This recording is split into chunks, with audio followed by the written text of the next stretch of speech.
we were funded by the US Embassy in London to conduct an ethnography, really, of the fields of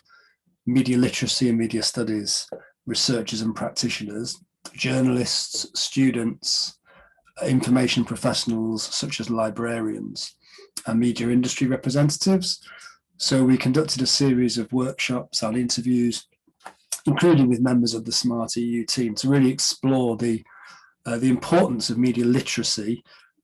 as a way of building resilience among citizens in order to prepare them better for dealing with information disorder, misinformation, or fake news. The book is called Travels in a False Binary, and that's because it became very clear during the research that this idea of fake news as something you can distinguish from all media or all information, as though things are easily verifiable and neither fake or true. In the environment we're living in now, in terms of media and information, it became very clear that was a false binary.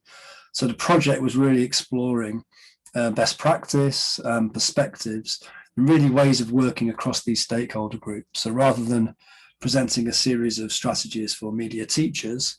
or a set of training materials for journalists or a set of resources for librarians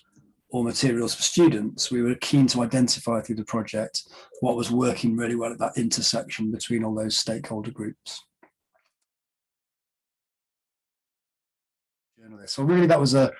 provocation, but also an observation from the interviews I was conducting with, particularly in the UK, members of the Media Reform Coalition, where there is this concern that in presenting fake news versus professional journalism, or media literacy is really just being a question of helping young people, particularly, to understand the difference between real media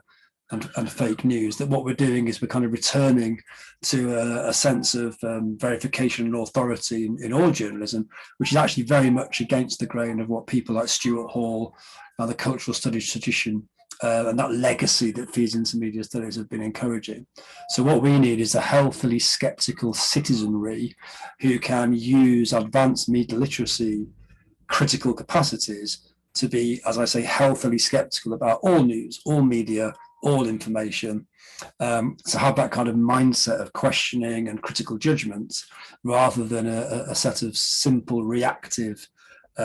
activities that try to distinguish between the real thing, and fakery or falsity. And so the role of professional journalists is to be open to that critique of their own profession, rather than trying to kind of use the whole idea of media literacy as a way of revalidating their identities. And in the UK context, with some of our media, some of our mainstream media, particularly perhaps tabloid newspapers, and some of the practices around journalism that have led to the Leveson inquiry and other kinds of concerns, there is that sense that the problem has partly been created by the practices of mainstream media.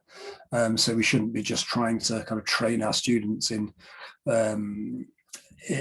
to operate in that space and to respect that space. We need to train them to be critical in their judgments of all media, including professional journalism. The answer is simply yes,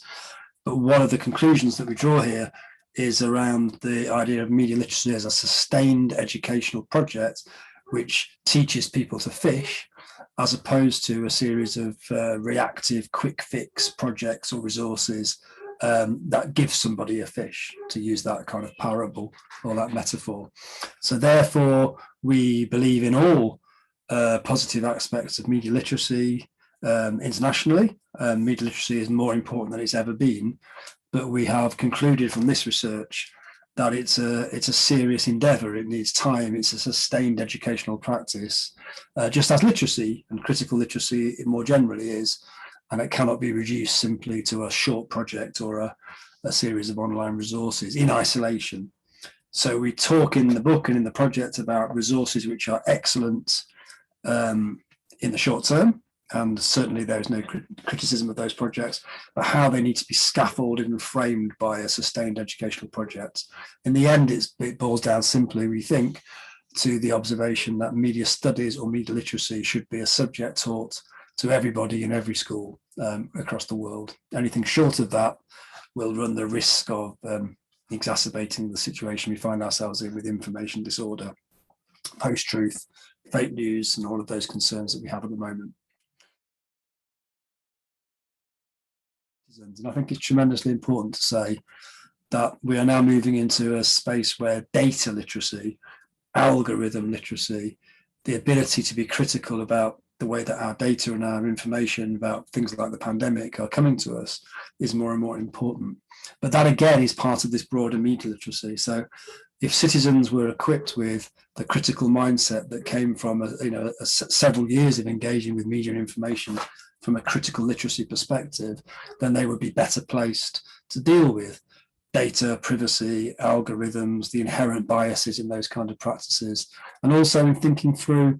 COVID health information and how to analyze visual representations of data in ways which, avoid scaremongering, avoid binaries, but also offer us a kind of healthy citizenry to be able to deal with information as it comes through as well.